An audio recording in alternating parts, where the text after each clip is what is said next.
देखिए, इससे पहले कि हम समझें कि दूध, फल, सब्जियां, अंडे, दालों के रेट लगातार क्यों बढ़ रहे हैं, उनका फ्यूचर क्या है और आरबीआई एंड गवर्नमेंट अपनी पॉलिसी से इस इशू को कैसे टैकल कर रही हैं, हमें पहले ये समझना होगा कि इन्फ्लेशन का प्रेजेंट सिनेरियो क्या है। तो चलिए फूड इन्फ्लेशन को अनफिल्टर करते हैं।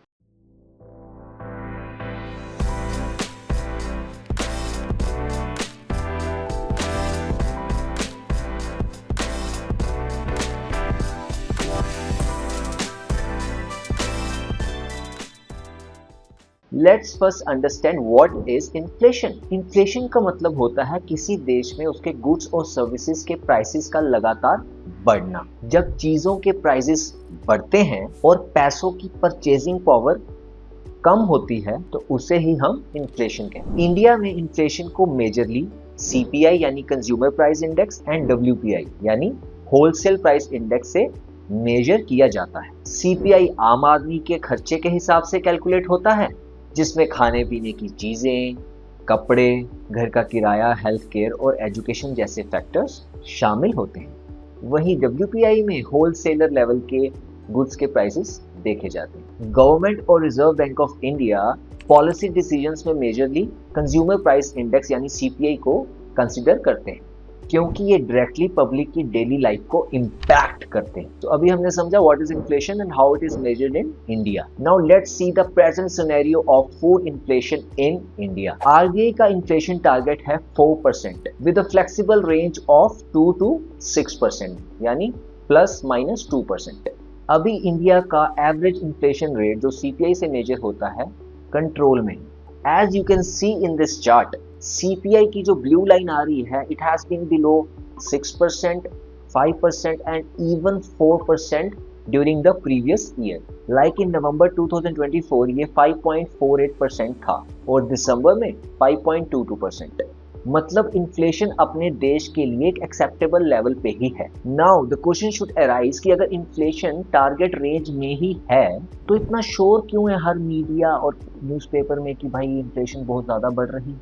क्योंकि सीपीआई कैलकुलेट करने के लिए जो वन ऑफ द मेजर जो कंट्रीब्यूटर है वो होता है फूड प्राइसेस का, जो कि लगातार बहुत हाई रह रहा है। सीपीआई में फूड और बेवरेजेस का कंट्रीब्यूशन 45.9% होता है, यानी लगभग आधा। सो अगर टॉप यानी टोमेटो, अनियन, पोटैटो के प्राइसेस बढ़ते हैं तो ओवरऑल हेडलाइन इन्फ्लेशन काफी ज्यादा बढ़ जाता है। One of the main reasons कि हम अपने इन्फ्लेशन को अपने टारगेट जो है 4% उस पर नहीं ला पा रहे हैं is because of the high volatility in the food prices. और खाने के प्राइसेस तो डायरेक्टली लोगों की पॉकेट पे असर तो करते ही।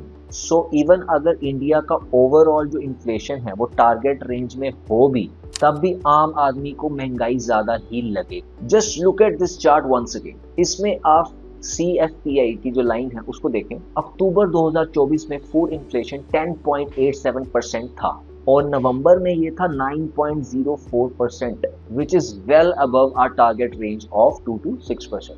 जब हम बाजार में शॉपिंग करने जाते हैं, सामान खरीदने जाते हैं, तो हम एक्सपीरियंस करते होंगे कि फल, सब्जी, ग्रोसरी के रेट तो आग उगल रहे हैं। ये फूड इन्फ्लेशन सभी स्टेक होल्डर्स के लिए एक बड़ी समस्या बना हुआ है। Now next let us learn what are the reasons की जिनकी वजह से फूड प्राइसेस लगातार बढ़ते ही जा रहे हैं। Number 1 reason is storage challenges. कुछ क्रॉप्स जैसे टोमेटोज, बीन्स, क्यूकम्बर्स, उनका जो हार्वेस्ट का जो साइकिल होता है वो शॉर्ट होता है और काफी क्रॉप्स जल्दी खराब भी हो जाती हैं, वो ज्यादा पेरिशेबल होती हैं, इसीलिए इन्हें देर तक स्टोर करना एक चैलेंज बन जाता है। So if they are not sold timely into the market, they get spoiled and thus leads to the price hike due to scarcity of these food items, इन फूड आइटम्स की कमी की वजह से। Second reason is weather and regional constraints. हर crop एक specific region और एक स्पेसिफिक एटमॉस्फेरिक कंडीशंस पे ग्रो होती है और अगर वेदर अनफेवरेबल रहा इन एरियाज में लाइक पुअर मानसून या फ्लड आ गए तो ऑटोमेटिकली प्रोडक्शन जो है, हमारा उत्पादन जो है वो कम होता है और प्राइसेस बढ़ जाती है। थर्ड रीजन एक बड़ा ऑब्वियस है, that is because of the growing consumer demand. अब पॉपुलेशन भी हमारी बहुत ज़्यादा है तो जिसकी वजह से हमारी डिमांड ज़्यादा रहती है, तो जब डिमांड ज़्यादा रहेगी तो ऑटोमेटिकली प्राइसेस तो बढ़ेंगे। Fourth reason is seasonal impact. आपने नोट किया होगा जब लीन सीजन होता है, मतलब जब हार्वेस्ट हमारा कम होता है, उस समय प्राइसेस काफी हाई होते हैं। और वहीं उल्टा बम्पर जब हार्वेस्ट होती है, मोटी हार्वेस्ट होती है, तो कई बार फार्मर्स को लो प्राइसेस की वजह से नुकसान भी झेलना पड़ता है। फिफ्थ रीजन है जो काफी मूलभूत रीजन है, that is lack of sufficient infrastructure. Poor storage systems और इनएफिशिएंट डिस्ट्रीब्यूशन चैनल्स की वजह से प्राइस फ्लक्चुएशंस और बढ़ जाती हैं। So let us be very clear, अगर फूड इन्फ्लेशन को अभी नहीं कंट्रोल किया गया तो ये और भी ज्यादा बढ़ती जाएगी और हाथ से निकल जाएगी। वेदर कंडीशंस तो हमारे हाथ में है नहीं, दे आर अनप्रेडिक्टेबल, और ग्लोबल वार्मिंग की वजह से ये समस्या और भी गंभीर रूप ले सकती है। इसीलिए पॉलिसी मेकर्स को हमारे इंफ्रास्ट्रक्चर और बेसिक स्ट्रक्चर में एक मोटे सुधार और मोटे रिफॉर्म्स लाने होंगे। अब समझते हैं कि Reserve Bank of India government ने इस समस्या को सॉल्व करने के लिए क्या रिफॉर्म्स प्रपोज किए। Number one, they have said कि let us encourage the private mandi, क्योंकि प्राइवेट मंडी से कंपटीशन बढ़ेगा, जिससे फार्मर्स को बेटर रेट्स मिलेंगे और प्रोडक्शन भी मोटिवेट होगा। सेकंड इज स्ट्रेंथनिंग एपीएमसी यानी एग्रीकल्चरल प्रोड्यूस मार्केट कमेटीज। इसका पर्पस क्या होता है? इसका पर्पस है मिडलमैन को हटाना, ताकि फार्मर्स को एक फेयर प्राइस और टाइमली पेमेंट मिल सके, which will encourage our farmers to produce even more. Third solution they have proposed is future trading का रीइंट्रोडक्शन, लाइक पोटैटो फ्यूचर्स जो बैन हो गया था 2014 में, उसे वापस से लाना, और अनियन फ्यूचर्स को भी इंट्रोड्यूस करना, ताकि फार्मर्स को मार्केट रिस्क से बचाया जा सके। Fourth is expanding storage networks. Potatoes की जो कोल्ड स्टोरेज है वो मेजरली उत्तर प्रदेश में कंसंट्रेटेड है, और वहीं अनियन की महाराष्ट्र में।